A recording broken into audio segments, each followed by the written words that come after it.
Marketing বিভাগ এবং শেখ মুজিবুর রহমান হলের আবাসিক শিক্ষার্থী। আসন্ন ডাকসু এবং হল সংসদ নির্বাচনকে কেন্দ্র করে প্রার্থীরা প্রচারণার জন্য পোস্টার এবং লিফলেট শিক্ষার্থীদের হাতে দিচ্ছেন। তো এটা হচ্ছে বিশাল পরিমাণে জমে যাচ্ছে। আমার হলে আমি খেয়াল করেছি, মানে আমার রুমে অলমোস্ট 2 কেজি হয়ে গেছে।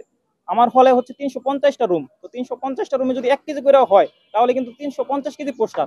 তো এটা হচ্ছে আমরা নির্বাচন পরবর্তী সময়ে এটা যদি ডাস্টবিনে ফেলি তাহলে কিন্তু আবর্জনা হিসেবে যাবে।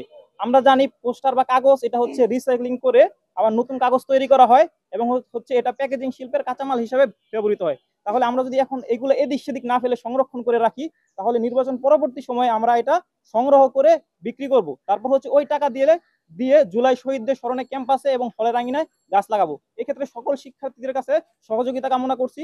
সহযোগিতাটা হলো তারা এখন এগুলা ফেলে না দিয়ে সংগ্রহ করে রাখবে। আমরা নির্বাচন পরবর্তী সময়ে 10 তারিখ এবং 11 তারিখ এগুলো সংগ্রহ করব। সংগ্রহ করে বিক্রি করার মাধ্যমে প্রাপ্ত অর্থ দিয়ে ক্যাম্পাসে এবং হলের আঙিনায় গাছ লাগাবো। এক্ষেত্রে পোস্টারগুলো দিয়ে পরিবেশ আবর্জনা তৈরি হবে না, বরং হচ্ছে গাছ দিতে পারবো আমরা। এটাই হচ্ছে বিষয়।